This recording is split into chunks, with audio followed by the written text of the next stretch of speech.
All righty. I am very grateful. Today, I am honored to welcome Dr. Will Vanderveer to Conversations with Dr. Wes.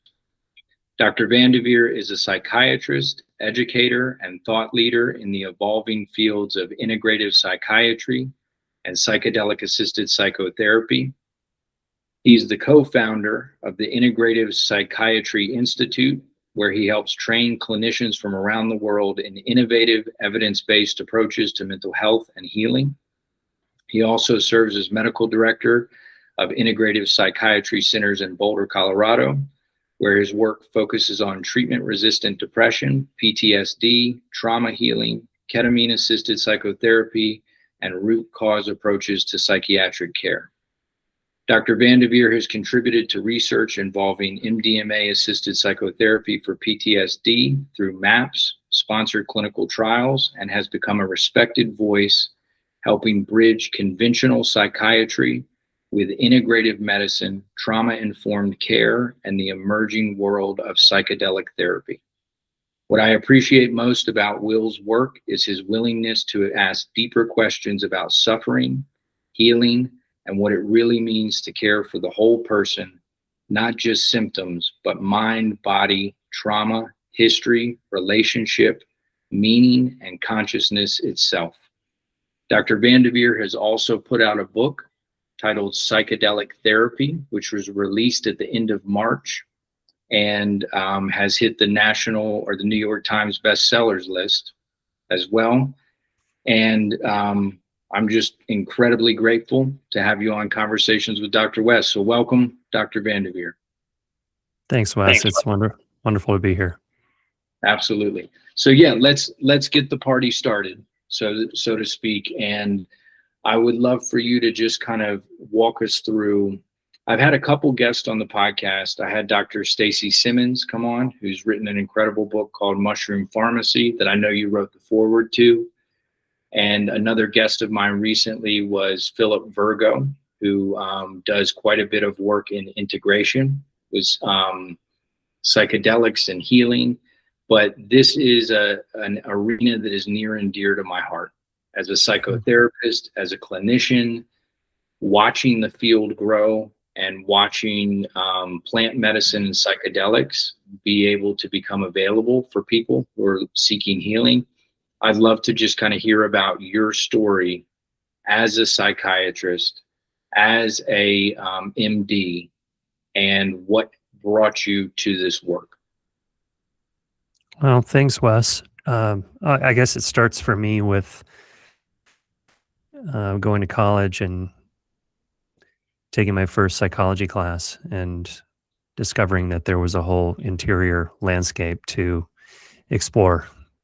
I didn't know prior to that was the thing that people looked at or got into, and it seemed endlessly fascinating to me. And it took me into a mentorship with a faculty member in the psychology department who invited me to work on a research study that allowed me to go into the locked ward in the psychiatric hospital next to the campus and interview people in the depths of suffering after suicide attempts, in the midst of a psychotic episode, and so on. And at that time,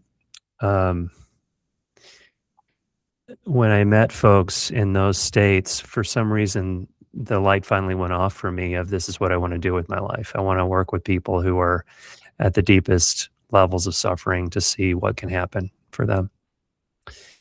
So I decided at that point, this was toward the end of college. I was, I think, a second semester senior. I realized I needed to go to medical school to have access to these folks that I wanted to work with. And so I did 2 years of pre-med after graduating college, and then I went to Vanderbilt Medical School back in Nashville, where I grew up, and then specialized in psychiatry. And by the time I got out of that 10-year process, I thought, I know a lot about the body. I know a lot about medicine. I have learned the tools of psychiatry. And I thought that I was going to come out of the gate from my training with most answers for most people in the practice setting. And I discovered very quickly in my clinical work that the tools that I had learned, talk therapy, medication management, really weren't enough for way too many people. And it took a couple of years of working with people to realize that my practice was going to become exclusively people who had failed treatment and who continued to suffer. And it really freaked me out, actually. It was incredibly discouraging. And this is before I knew anything about psychedelics. I didn't, I was a pretty straight kid. I certainly had tried alcohol and marijuana, but I'd never tried anything else up to that point. And I ended up quitting psychiatry and thinking that I was going to go do something else. It was a couple of years after I graduated from my residency.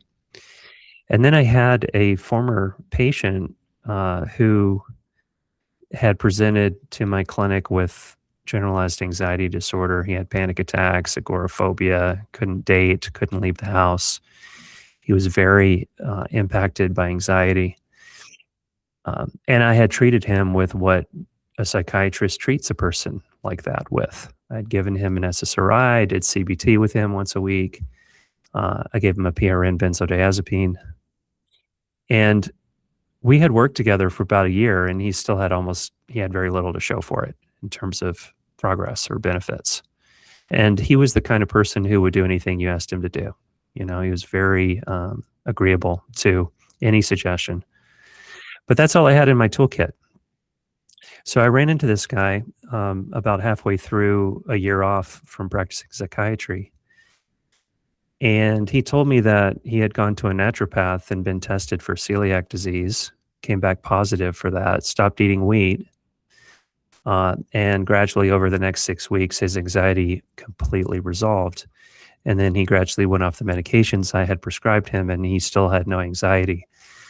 So he told me, look, I just wanted you to know this in case it's helpful to other people. And it was absolutely incredible to receive his generosity in that moment of helping me to see that there was a path to root causes that I didn't even know were there. So that set me off on a path to try to find, it really opened my eyes to, there's a lot going on here that I have no clue about. And it humbled me. And I went and started learning all different kinds of continuing education around hormones and environmental toxins and gut-brain connection. And I started running stool tests as a psychiatrist. And I had doctors in town who said they thought I was committing malpractice by, looking at someone's adrenal function when they were depressed and so on. But I was starting to make progress, and then I got trained. I lucked out that Peter Levine, who was the founder of Somatic Experiencing, which is a really powerful trauma protocol, was still living in my area at that time, so I got to learn from him. I started learning a little bit about internal family systems, IFS, Dick Schwartz, and I was starting to develop. I got trained in EMDR, so I had a little bit of a trauma toolkit, but it still wasn't enough.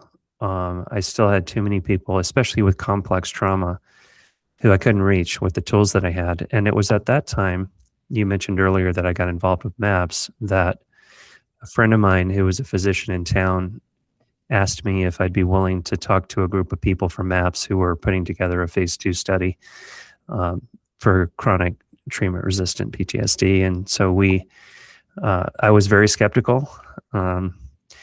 Because I had read that MDMA was something that rave kids used and hurt themselves with, and it caused holes in the brain and so on, and that was my indoctrination as a physician.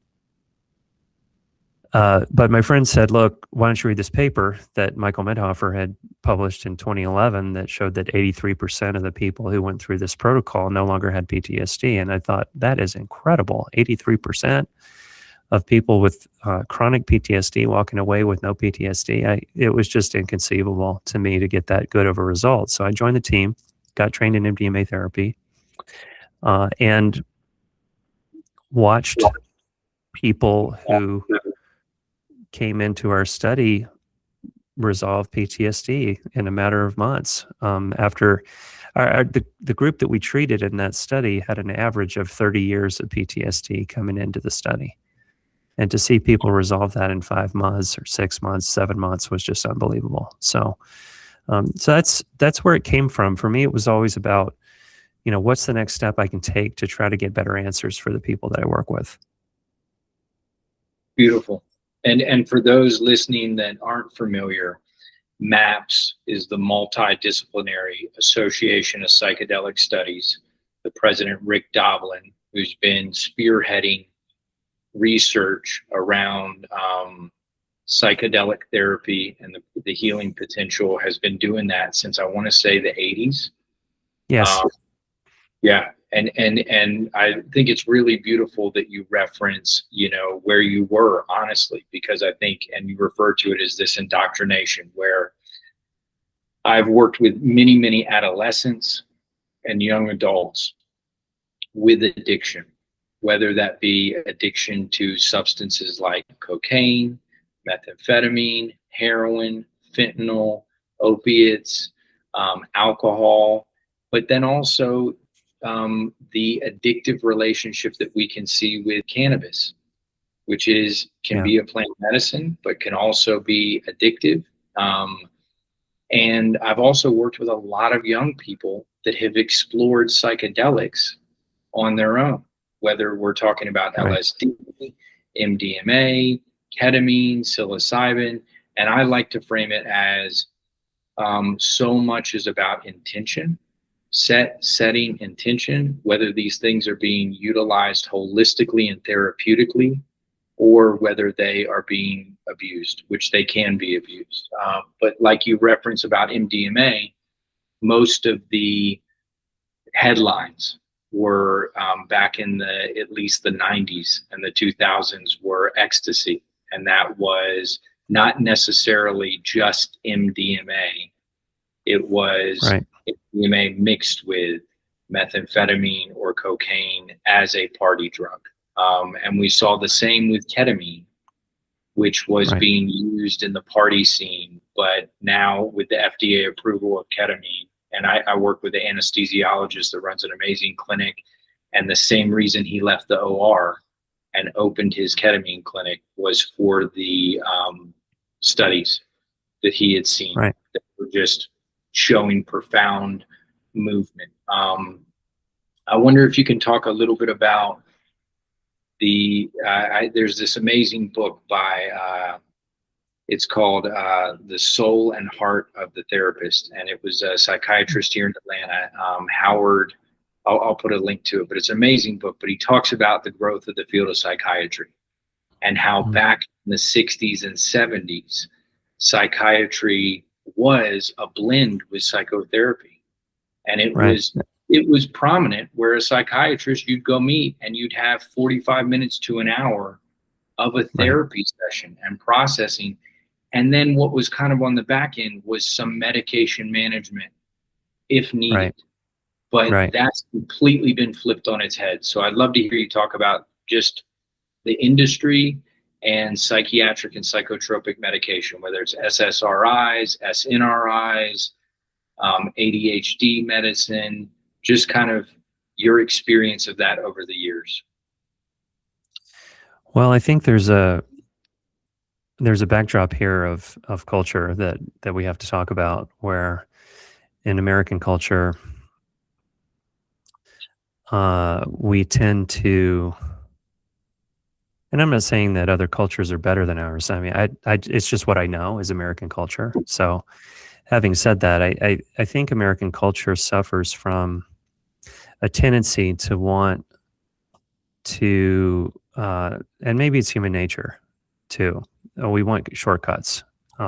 And, we don't want to deal with a messy, complicated journey to deeply integrate and understand and unravel the knots and the mess and the yarn of the narrative of who we are, both individually and in terms of humanity, and what we want to do often, or there's an impulse for a quick fix. And what I mean by that is, it's classic in the treatment of an adolescent, but it applies to adults too, where, if an adolescent is acting out or, having positive drug tests or sneaking out and getting caught by police after curfew, or being truant from school, or doing whatever behavior problems that they're having,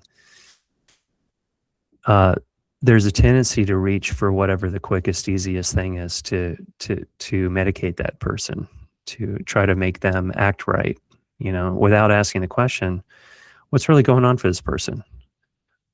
What's the home environment like? What's that person's nutrition like? What's the quality of their relationships? Are they up on their screen all night long in their bedroom? Are they, if they're a little boy, chances are they're getting exposed to pornography on the internet very early, right? There's, who are they hanging out with? What substances are they getting into? And why? Like what, when I've been around really, really good adolescent psychiatrists, the question always comes up of, why is the person doing what they're doing? Not let's get them to stop what they're doing. Let's try to understand what's driving this. And so the choice of looking for root causes and resolving them can be more time intensive. It can be more labor intensive. It can be more expensive, more cost expensive. Running a $300 stool test in my clinic, that's expensive. And some people, don't have the resources to engage in these really complex treatment plans that functional medicine might throw at a person. So the reductionistic perspective about, okay, this person's really suffering, they just tried to take their own life yesterday. Let's put them on an antidepressant medication. Nothing against those, right? That could be a very important component of the work that they take on to heal, especially temporarily, a year, 2 years, whatever it takes to help that person be safe while they do the deeper work of getting after the root causes, whether it's trauma or some other kind of imbalance or insult to their system. So I think psychiatry got seduced somewhat by pharmaceutical reductionistic messages. Hey, you've got a serotonin deficiency. There's no neuroscientist who is serious about neuroscience who believes that, because there's no evidence to support it. But when I was coming up in the 80s and 90s, that was the mantra. There's a serotonin imbalance in this person. We just don't have evidence to support that point of view. It is clear that some people have fewer symptoms of depression on antidepressants. That's for sure. Some people have that, but the SSRIs are not treating the root cause. And so that's my biggest complaint about SSRIs, is that they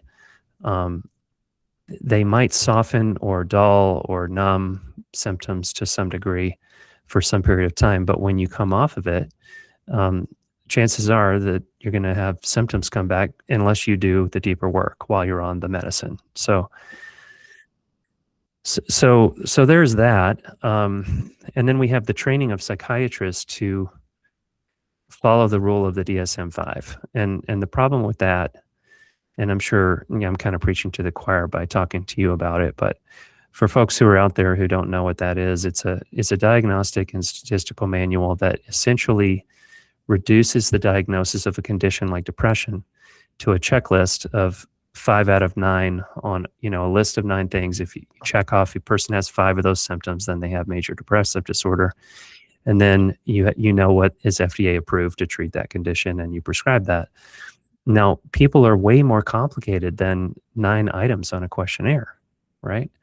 Uh, so the whole orientation toward what in the 90s was called biological psychiatry, trying to reduce the complexity of the human condition to a biological construct, leaves out the deeply profound meaning that people get from relationship, interpersonal relationship, deeply profound meaning they get from spiritual connection, um, and the massive impact of lifestyle. So exercise, nutrition, sunlight, fresh air, environmental toxins, not drinking enough water. I mean, basic things.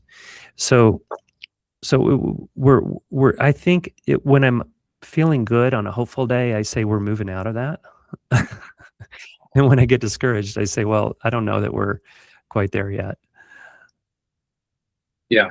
I mean, Dr. Vanderveer, you bring up so many kind of points that I would like to kind of circle back to, but you speak to it beautifully.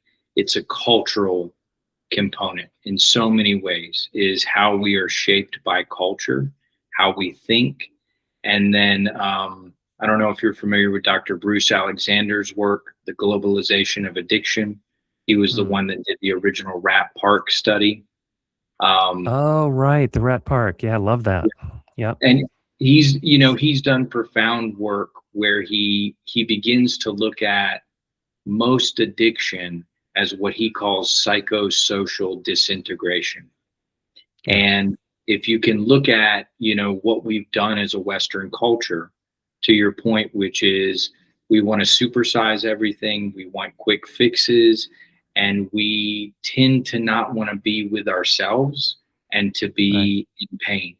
And so pain shows up and we want to anesthetize it and figure out a way to not deal with it. And what I think, you spoke to it beautifully, but I think more and more practitioners and clinicians worth their weight are starting to see that there is something important about your pain. And, Jung knew it. Carl Jung talked about it all the time, where he was like, your neuroses are not these things that you need to get rid of. They are an invitation to your depth soul work. What it's trying to reveal to you, almost like a check engine light in a car. And we just want to figure out a way to just pretend that the check engine light's not on and keep driving the car.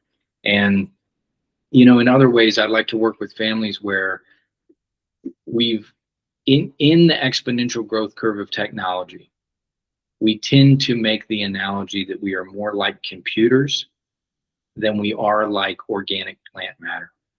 And so we look at ourselves as this fax machine that isn't functioning properly, and we need to make it more efficient and optimize it, rather than looking at ourselves as a plant and going, what is the soil? How do I need to feed this and grow this so that I can be holistically healthy?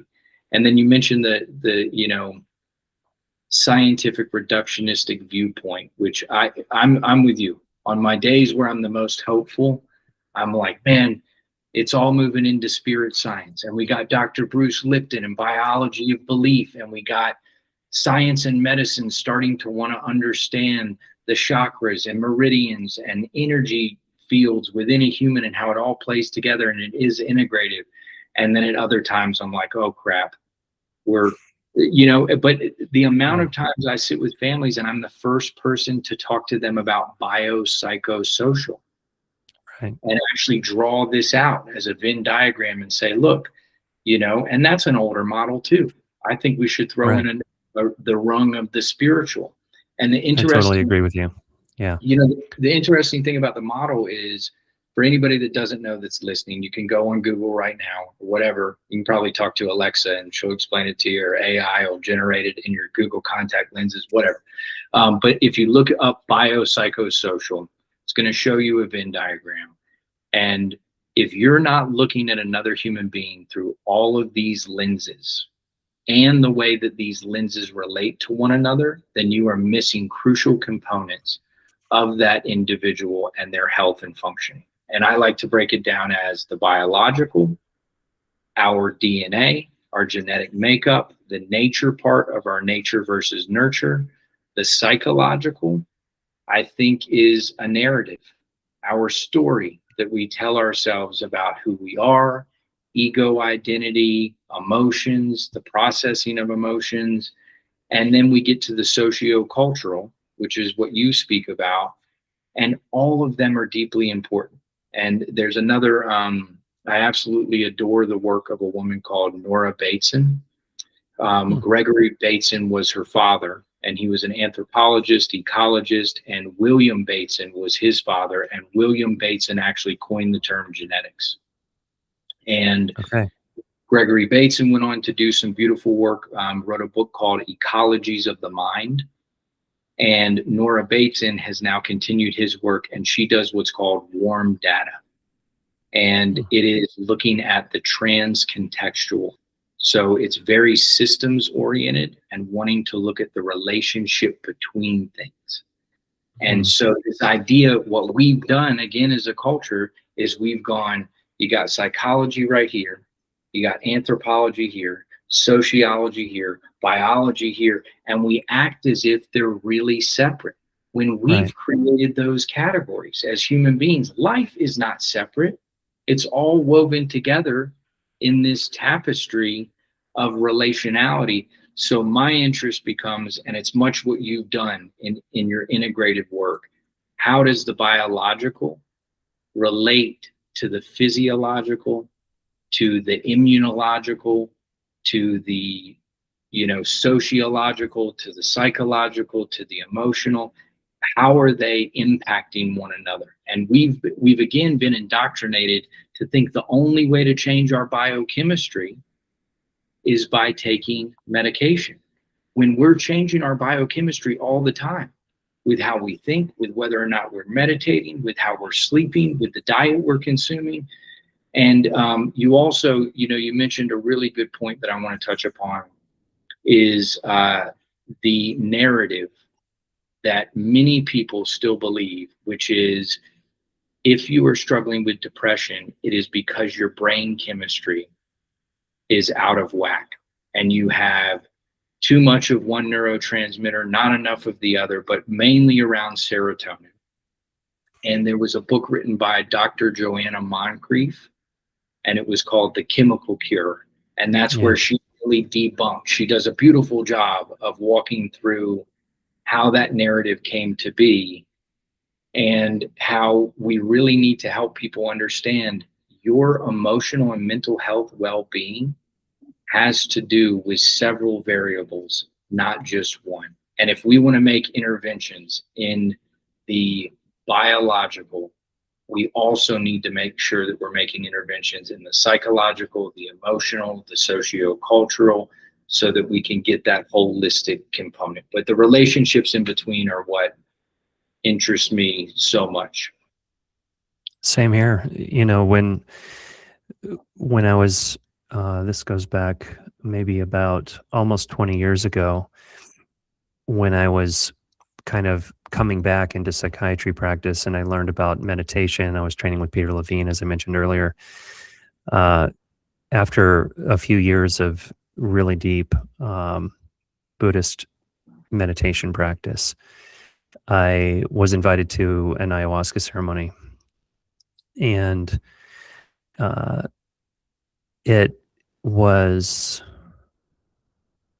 the first time since I was studying anthropology in college that I would say it was the first time ever that I got a firsthand experience of the indigenous framework for illness. And the way I would describe it, and I'm speaking from a Caucasian, non-indigenous perspective, so take it with a grain of salt. It's probably completely wrong. But my understanding that got reinforced over many years of going to South America and having the privilege to sit in indigenous ceremony and learning the ways was kind of summed up in the idea that illness is disconnection. and that healing is repairing connections that got broken or got disconnected somehow. And you could think about that on so many different levels, right? You could think about it on the cellular level, um, where you have signals that are causing certain genes to be suppressed and other genes to be unwound and used as blueprints to build into proteins that are a reflection of the milieu, the cellular milieu. So a cell, like for example in the brain, there's a cell line called microglia that either pump out pro-inflammatory chemicals or anti-inflammatory chemicals depending on the environment. And people with chronic depression oftentimes have very hyperactive microglia producing these pro-inflammatory signals that make it that are associated with people not responding to treatment, psychotherapy, or medication. Then you could think about like the organ level, right, where the kidneys and the liver are dealing with things where they're out of sync with each other, or the digestion is out of sync with the immune system. And so then you could think about interpersonal, right? Individual to individual. When somebody experiences abuse or neglect, it's a broken relationship that needs healing. It needs reconnection and healing. And then, of course, we have families that don't get along with each other. We've got communities that don't get along with each other, and then we have countries that don't get along with each other. So the micro and the macro, it's all about the harmony, or at least approaching harmony. I don't really believe in the fantasy that everything is harmonious all the time. I think war and peace are two sides of a coin that are both part of the whole. This is my personal view, but not to say that we shouldn't work toward healing these broken relationships, because I think that is what healing on the deepest level represents. So when someone, like you were saying, comes in and they say, I'm depressed, and do I have a imbalance of neurotransmitters? Well, sure. I mean, that could be a possibility that could be there. But it's also part of the cacophony of all of this insanity on every level, where there's broken relationships from head to toe, from micro to macro. And so, right now, I think at this point in history, it's way harder for people to find meaning for their suffering, right? And it's way harder to find clean drinking water. It's way harder to find a quiet, peaceful environment to sleep in, and it's way harder to find families that aren't ravaged by trauma and addiction, and so there's one of my friends who's a psychiatrist, he calls this a target-rich environment. There are many things that we could attend to. The good news is that when we start attending to any one of these things, we usually start feeling better. You don't have to resolve all the things all at once to get a good result, but there's usually more than one thing going on for most people that needs to be handled. So if you want the deeper wellness, you've got to be willing to work for it, and you got to be willing to understand that it's going to take a big investment of energy and time and focus and maybe money. And that's the art of it, is how do we help people get as well as possible inside of a world that's not very well right now. It's a tough world to be in. Yeah, absolutely. And you made me think, when you speak about the multitudes of disconnection that we are experiencing, and you bring it back to that sacred lineage culturally that you were able to observe and participate in. I've been to Iquitos, Peru, and my audience knows that at one point, I was very sacred with how I spoke about it because I work with a lot of youth, and I don't want to influence them in one way or another. But I end up doing it no matter what. A lot of youth are going to be like, I want to go do ayahuasca and get face tattoos like Dr. West. And I'm like, whoa, whoa, whoa, hold the phone. Let me tell you about my journey. But I had a profound journey that I took in 2016 to go work with ayahuasca, but it was in a very sacred ceremonial way with the people of Iquitos and the healers and a family that was down there. And in that, I saw it as, here I am, this Westerner from Western culture with my own, I was very fortunate to have a connected family. And my mom has her master's in behavioral analysis. My grandmother actually got her EDD from Vanderbilt in Oh, wow. her educational doctorate. And she tells a crazy story, side note, about when she went to go get a PhD, and she's now 95 and is still kicking and doing awesome. But she went to go get the PhD back whatever year this was, and the head of the PhD department at Vanderbilt stood up and went and pointed to the window and said, "We don't take any women in the PhD, but if you want to go over to the social work and College of Education, there's some opportunities there." And that's what made her go Wow. get EDD. And I thought, Wow. we've come a long way. Hopefully we can, Yeah. we can keep moving and grooving. But, you bring it back to disconnection. And almost what I would call a spiritual impoverishment. Right. And when I say spirituality, I want people to know I'm not talking about dogma. I'm not talking about tradition. I'm not talking about fundamentalism. I'm not talking about any particular sect or practice of religiosity. I'm talking about your spirit. The idea of you are a spirit having a human experience, and there is a spiritual aspect of you and a soul. And how do you care for that? And it's we're not machines.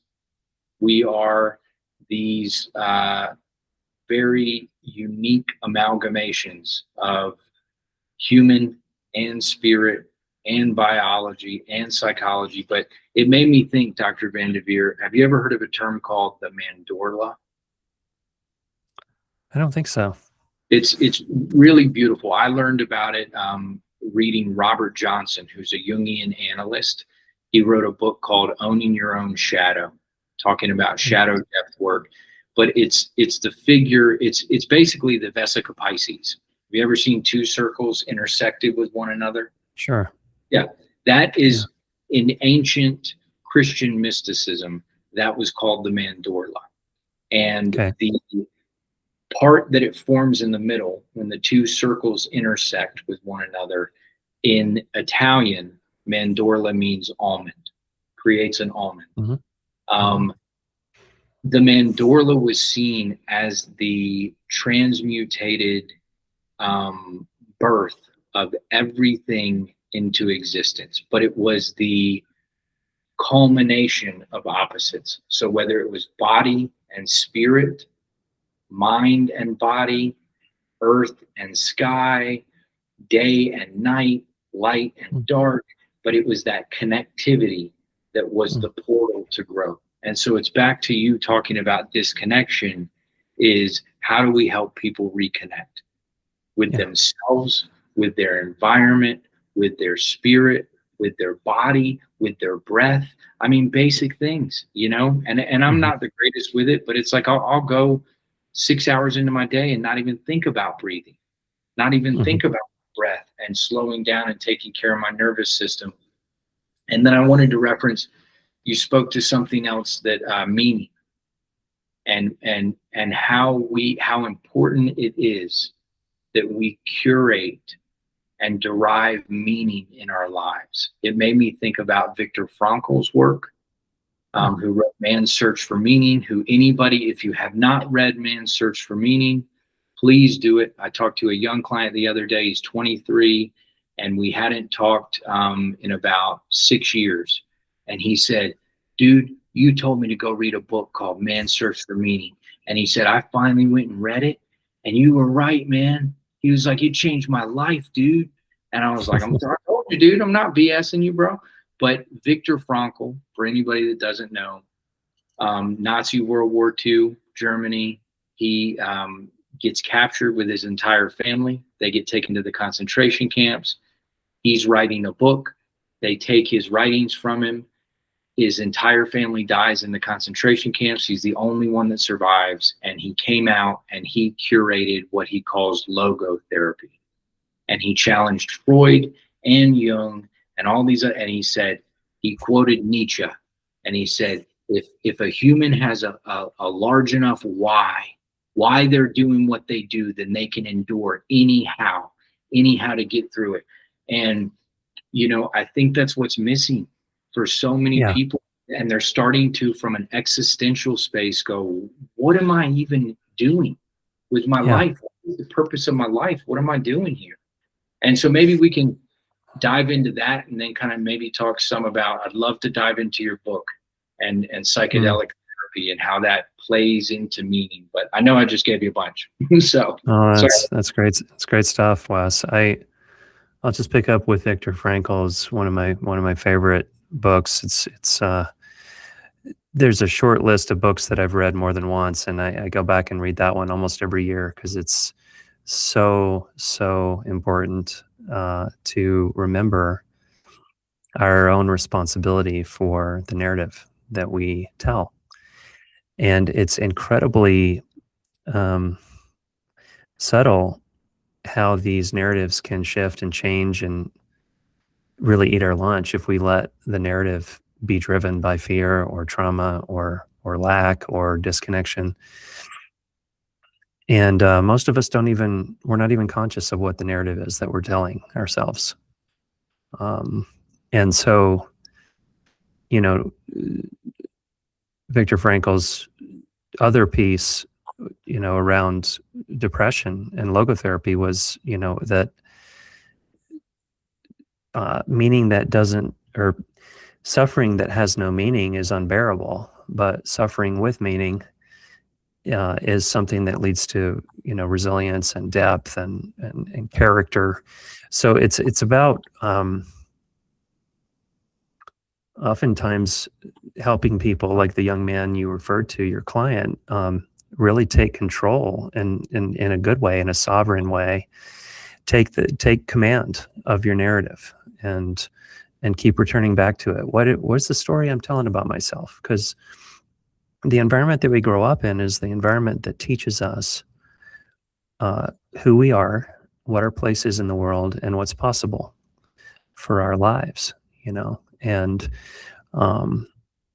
when we have, many of us, you know, and some of us come from families that we might even say are relatively healthy families, but we had other experiences, you know, like we got bullied at school, or we had an abusive athletic coach, or something happened that caused us to doubt who we are or what's possible. And that gets in there and it starts, you know, these seeds of doubt can fester and grow. And so the other thing that comes to mind in what you're sharing is in the Buddhist, I call it my Buddhist lifetime, you know, roughly age 30 to 40, I was, I had the good fortune to meet quite a few of these Tibetan lamas that are recognized at birth as a reincarnated master. And some of these old guys come down with, you know, pretty serious physical illnesses like cancer or autoimmune diseases or what have you. And the level of joy that they are able to have because they believe in the sacredness of their human journey. And they're not asking the question, why did this happen to me? Woe is me. You know, they're saying, I'm here for this. This was given to me for my education, for my training, for my soul's journey. And we see that. What's interesting in psychedelic therapy is we see this phenomenon called post-traumatic growth, where people look back at the things that they've been through And I'm a little hesitant to bring this up because it can sound Pollyanna, it can sound like a bypass. So I think it's really important to understand that what I'm about to share is something that happens as people work hard over months or years to integrate a healing process. This is not something you tell someone about the horrific rape that they endured or the, murder of their family that they endured and so on. But what ends up happening when people get well, deeply well, like more well than they were before the trauma happened, more resilient, stronger, more capacity to face their life and to be of service to other people, is they begin to appreciate that who they are today would not be possible if they didn't go through what they went through. And the question, it's very interesting how, and I've seen this a lot with MDMA therapy in the clinical trials I worked on, is people grappling with the question of, wait, if I love who I am today, if I respect and care for and uphold, I have respect for who I am today in this moment, then how could I ever reject anything that's ever happened to me? Because every single thing that happened to me made me who I am today. Now that, again, is not something you can tell someone or someone can just sort of decide, okay, well, now I'm grateful for the war in Iraq that I went to and got blown up in. But when people deeply heal, they oftentimes do come in contact with this inconceivable gratitude. And it's a kind of unconditional gratitude that, sometimes people have a momentary experience of on a psychedelic, or they have it in a near-death experience, or they have it in a meditation, or they have it in some kind of a breathwork session or some moment. And then the integration period, you talked about integration earlier, how critical that is to make, there was a religious scholar at UCLA named Houston Smith who said the purpose of spiritual growth is to convert a state change into a trait change. So a state change with a psychedelic is a moment. And it might be an incredibly profound moment where you see the forest for the trees, you're up 30,000 foot view, you see your life, you see, oh, wow, these are the choices, the concessions that I had to make to deal with my trauma. And look at this whole unexplored area in my life of relationship or family or service or whatever that I couldn't ever access because of the concessions I had to make to contain or tamp down or avoid trigger. And so to fill back out the territory of our being, our spiritual being, who we can be, what's possible in our lives, we have to go deep into behavior change after the state change. Another way to think about it is Jack Kornfeld's book, which is titled After the Ecstasy, the Laundry. So after the ecstatic event, there's work to do. There's always work to do. So how do we become the person that that our dog thinks we are? Or how do we become that person that we touch for a moment in a psychedelic experience and see the possibility of? And that's where the work is. It's Absolutely. very profound. And I just want to interject really quick, because then I have so many more questions, and I know we got a little bit more time. We can keep cruising, but you bring up post-traumatic growth, and the first time I heard that term, which I don't think a lot of people have heard it, but it's another way of like the narrative that psychology and psychiatry, which I love dearly. It's a beautiful history to watch its growth, but it's also done a lot of dehumanization. Yeah. And that narrative of you are sick, you are diseased, you have an illness, you have a syndrome, you have these things. It can be a conditioning over time, where you start to, psychology does a really good job. If you wear an orange sweater too often, you're going to have orange sweater syndrome. and it's going to be in the DSM. You know, like they love to, and it has its value. I've worked with certain clients that when they can get a diagnosis, they feel a tremendous amount of relief, and they're like, okay, but it's always about what is the work entail. But when you bring up post-traumatic growth, there was a Big Think is the organization, runs all these beautiful YouTube videos, and I'll put a link to this one below, but they talked to, I think it was Dr. Ben Tashar, I can't remember his name, but positive psychologist, and he talked about anti-fragility, right, and how we're anti-fragile systems. And the way it works is we grow stronger when we put pressure on the system. And like you said, that's not inviting trauma into your life, but it is the recognition that to be alive, much like the Buddhists talk about, if you are going to be alive, you are going to suffer. But then making a distinction between suffering and unnecessary suffering, which oftentimes comes from our psychological narrative about why we're going through what we're going through. And so I'd love to pivot us and Dr. Vanderveer talk about, you know, here I sit as a licensed professional counselor, as a PhD in private practice. I ran this awesome youth center for years, but now I'm working with families.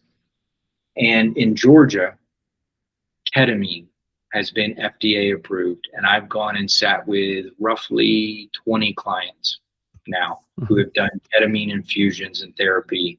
And I'm doing a lot of preparation work, a lot of integration, but we're starting to hear a lot about psilocybin or mushrooms, and also MDMA, and kind of where they're at and their potential approval. And then you also have the world of sacred plant medicines, whether we're talking about ayahuasca, iboga, peyote, wachuma. I'd love to just kind of talk about your book, Psychedelic Therapy, and where you see the field kind of evolving for those that are interested and are listening and going, look, I want to do this work. And where do I even start? How do I figure out how to find a good therapist and how to learn more about psychedelic healing and what it can offer? Yeah, thanks, Wes. So our book is written for people like you just described, people who are curious, people who maybe have tried and failed conventional mental health care, people who, in other words, they haven't gotten the result that conventional care promises, people who need to move on to a more unconventional approach because what was offered to them didn't work well.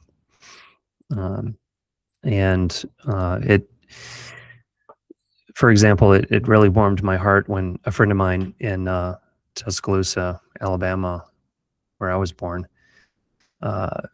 reached out to me and said that she took a stack of the books to the fire department that she is connected with through her church, and the guys are reading it, and it's helping them open their mind to a different way of healing trauma.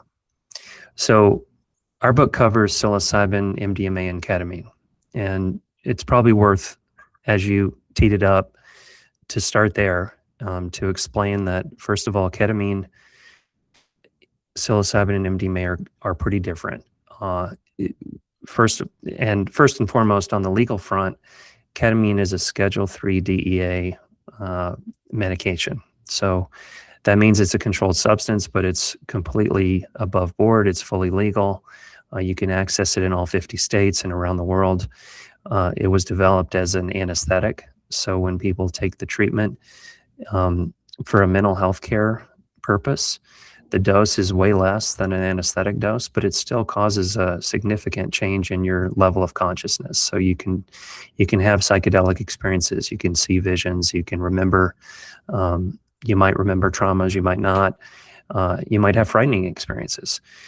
So we recommend that a person who undergoes a ketamine treatment has a person like you in the room to help them navigate, integrate, understand, feel reassured, hold their hand, do the things that you might need to feel less frightened of that experience. In a nutshell, ketamine in research studies consistently shows that about 70% of people who get a ketamine infusion will have at least a 50% reduction in their depression. So that's a huge result for people, very, very quick, often. Typically, these programs are done with ketamine in like a half a dozen treatments over 2 or 3 weeks to begin with, and then spreading them out over time. Ketamine, unlike the other ones, has this incredibly useful and powerful anti-suicidal thinking effect, quite unique, and it can often take effect within 24 hours. So that's really useful from a clinical standpoint. The biggest drawback of ketamine is that its benefits tend to wear off, and people tend to need maintenance treatment unless you can get after some of the root causes. So within an integrative model, we would try to tee up what changes need to occur when we interview and prepare the person for ketamine treatment. Are they going to need to change their diet after they're feeling better?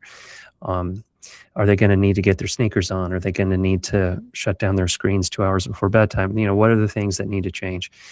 Maybe there's an abusive relationship that needs to be addressed, and so on. So that's how I think about ketamine. We've used it quite a bit at our clinic, and we really believe that it's going to keep having an important role in the treatment of depression and trauma. The reason people are excited about psilocybin, I would say primarily, is because the research is showing that 1 or 2 sessions of psilocybin can give you 6 to 12 months of relief from depression. So that is a much more long-lasting benefit than what people are getting from ketamine. The experience with psilocybin is a little bit longer. It can be a little scarier. It's more of a classic psychedelic with a lot of visions and frightening content. Usually, in my experience, clients are more, there's more fear and more intensity, often. Not always, but often in psilocybin.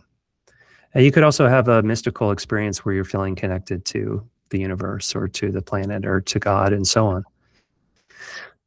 But the prospect of having a tool that a person would need to take once or twice to get a very long-lasting benefit is pretty exciting to people like me. And the medical and physical risks of psilocybin are incredibly low. Has more psychological risks than medical risks, honestly. So the cool thing about psilocybin is it's almost approved. So by the end of this year, we think that we'll see a federal approval of a psilocybin product. There's a nonprofit called USONA and a for-profit called Compass Pathways that are both developing psilocybin as a treatment. And we think that both companies have a good chance of getting an approval sometime around the end of this year. MDMA is the one that I worked on in clinical trials, is really more specifically designed for PTSD. It tends to alleviate some aspects of depression in the research that's been conducted on it, but it's only been studied to treat PTSD. And as I mentioned earlier, for severe long-term cases of PTSD, it can be every bit as effective as it is for milder cases. So really exciting. It does have side effects and risks that are more short-term, like increased blood pressure and heart rate, and you got to screen people to make all of that safe. It's still not legal, and it will hopefully, there's a review process happening that we're all hoping will result in an approval sometime in the next couple of years, but it's unclear right now what the time frame is for that. And then we could certainly talk about these other plant medicine options that are out there floating around, and quite a bit of news recently about ibogaine in particular, which, as you mentioned, comes from the iboga plant in West Africa, and a lot of excitement about the possible applications of that for opiate use problems and also alcohol dependency. Absolutely, and I've known several people now who have gone and worked with ibogaine, and had very profound experiences. Almost it being talked about as being able to really reflect on and observe your life and go through kind of a life review. Yeah. And do some depth work. But I wanted to bring it back to you. You speak to it very beautifully. Dr. Tracy Townsend, who is she runs a clinic called Meadows in Oregon, where psilocybin is legal. She was an MD and has created her program, but she makes these really good psych ed videos on YouTube. And she has one that compares and contrasts ketamine and psilocybin and goes in depth. And I see the benefits of all of it, but kind of as you mentioned, ketamine allowing you to disassociate and step away from some of your trauma, reflect on it, review it from a meta level. And I view psilocybin more as taking you into and having you sit with and feel through. And for me, again, I think all of this has sacred setting, and intention. And for anybody who's not familiar with those terms, it's referring to your mindset, where you are at that time developmentally, psychologically, what's going on in your life, and where you kind of are in your mindset and framework, and then setting your actual environment, the safety of that and how that feels, and then intention. Why are you doing this work? What do you hope to get out of this work? But yeah, you speak to it so well, and I'm at a place now where I just want to give tremendous amounts of psychoeducation, and it's a bit scary to me how many clinicians and therapists do not have adequate information about this arena. And so I sent out a big email the other day. We have a giant listserv here with like 2,000 clinicians. And I was like, look, I encourage everybody to gather as much information as you can about this, because your clients are beginning to do it. Whether you are going to be a practitioner or support it or not, it's kind of ethically responsible to be able to learn about these other practices. And I hope to run a CEU or continuing ed and really talk about the mechanisms of action, cultural lineage, the experience itself, and kind of break those things down. But maybe you can answer for me.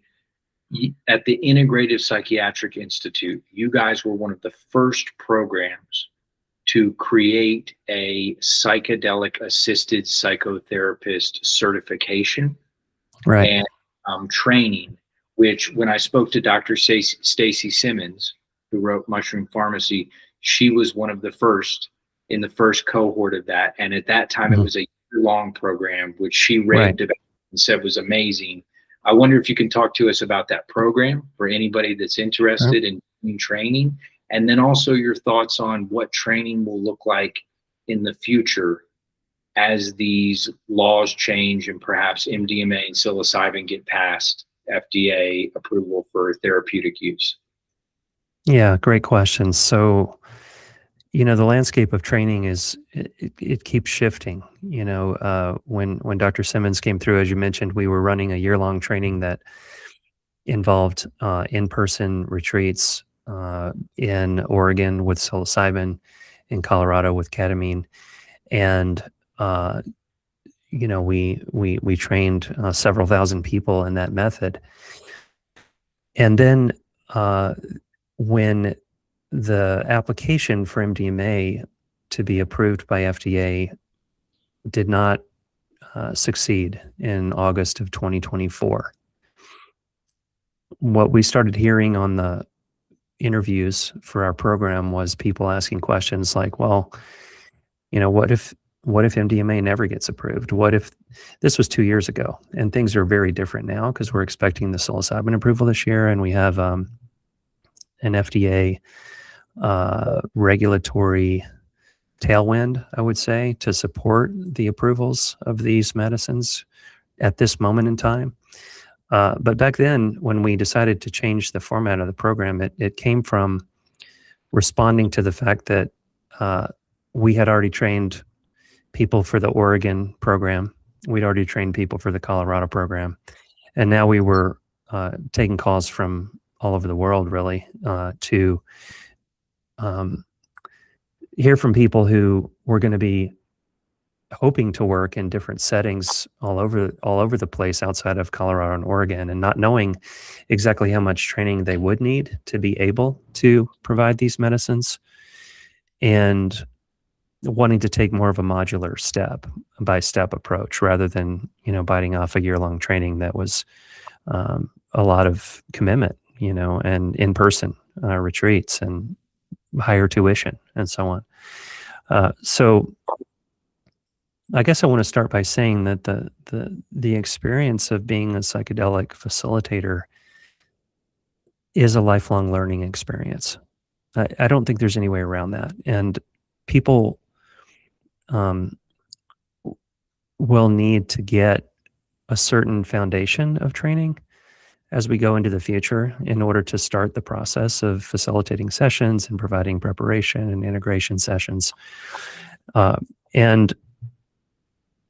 But the first thing I want to say is that what's going to be required in terms of regulatory requirements is probably going to be a lot less than what a person would want to get to continue to deepen into their own human journey.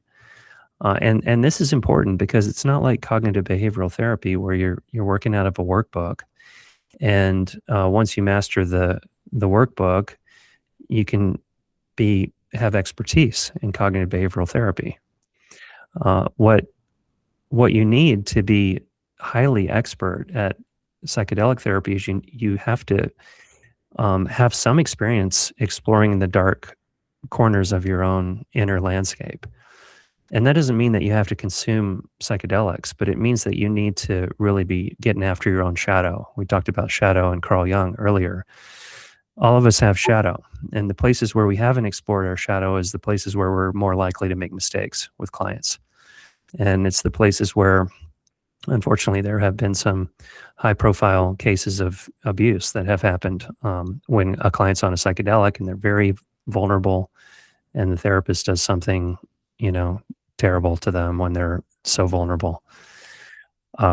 So the level of required training is not going to be the same as the level of what you're going to want to keep doing over the course of your career and your lifetime. Having said that, it is very unclear at this point what those regulatory requirements are going to be, who's going to impose them. FDA is not used to dictating what, or even approving a psychotherapy, but dictating what training should be involved in working with a psychedelic. So the closest thing that we have right now is guess. We have guesses, and the guesses are based on prior formats, like needing to be trained on a particular piece of technology in medicine. Like, let's say you want to operate a TMS machine in your transcranial magnetic stimulation, which is another treatment for depression for people who don't know. And it's sort of like sitting in a dental chair and getting a treatment where the magnetic pulse goes into your brain for 20 minutes, and then you're in the clinic for another 25 minutes or so, 5 days a week for 6 weeks, give or take. So if you want to buy one of those machines, you want to operate it properly, you need a certain amount of training for that. It's not a ton of training. It's, probably under 100 hours. I don't actually know exactly how many hours that is, but it's less than what you might think. So we're probably going to see minimal required training, but people who want to keep getting better at a particular task like this, that's very subtle and complex, and you're working with a lot of vulnerability and suggestibility, you're going to want to keep working it and continuing to get your own work, to have a good peer group, to talk through cases and situations that are confusing and difficult. So I don't know if that answers your question. Absolutely. Well, I think it's the frontier. And Yeah. we're just all sitting here trying to kind of figure out, okay, what way is this going to unfold?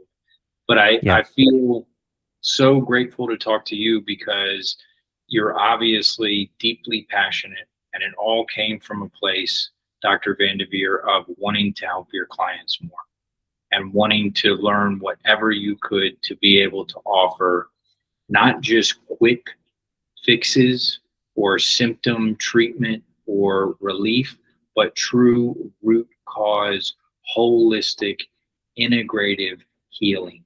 And the journey that you've taken as a practitioner, as a healer, has brought you into this landscape now. And so I'm incredibly grateful to have you on today.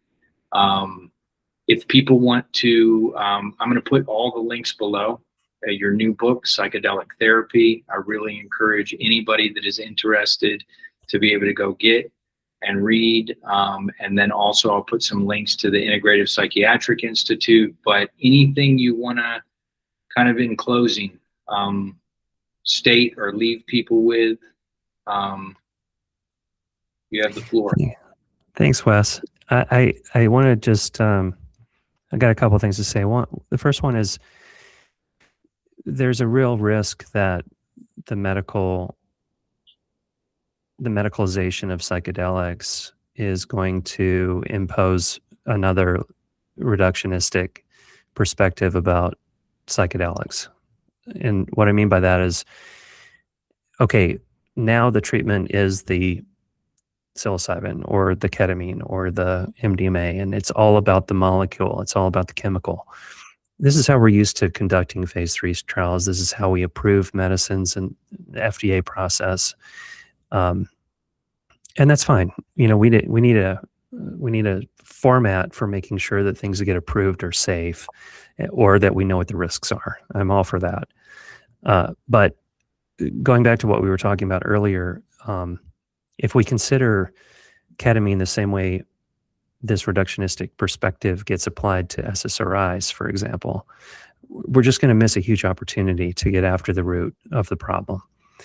So I just want to leave people with that consideration of, you know, if the drug is a catalyst, if it's a facilitator, if it's a way to unlock the door to look deeply into the shadow or deeply into your history or deeply into your life, you know, it's a beautiful tool, but it's not a solution in and of itself. It's just a tool like anything else. So that's one thing. And then the second thing I want to offer to people is that, you know, the path of healing is a hopeful path because we are getting better and better tools all the time. And I'm personally really excited to see what happens next after this psychedelic revolution. Who knows what comes after that? But this is the reason we're excited about this is not because we like, you know, rainbows and unicorns and getting high with psychedelics. We like this because the facts support a radical improvement on what is currently available. And it also opens up this possibility of going after the root causes in a much bigger way. So I'm very optimistic about the future. And I hope that people who are listening out there who are suffering and, or maybe at the end of their rope are listening and getting some curiosity juices flowing around, you know, what could happen for you next. So, you know, this isn't just another flavor of the same ice cream. This is an entirely different thing that we're looking at here. Absolutely. And you know, I'm so grateful that you reference everything you just did, because with the potential dangers of the medicalization of psychedelics and dwindling it down to the medicine is the healing, we run a real danger in, again, looking at something and giving it all of that. I like to break it down and say in simple terms, the medicine or psychedelics can be a tool. They can offer insight. They can give you guidance. They can reveal particular things to you, almost like it can do a surgery, but it Right. can't do any of the PT. Right. Exactly. the work piece, and that's the integration. That is, how do you take this journey, whether it is with ketamine, with MDMA, with psilocybin, do that depth work, have that journey work, and then how do you begin to integrate and take those lessons and that wisdom and that healing and weave it into your daily practice. And that's where we're back to, Jack Cornfield that you talked about, brother, where it's like, Right. What was his after ecstasy, the laundry. Well, it's like the Zen Buddhist with the guy that comes to his Zen Buddhist master and goes, okay, on the way to enlightenment, what do I do? And he says, chop wood, carry water. And then the guy's like, well, what about once I get enlightenment? Like, chop wood, carry water.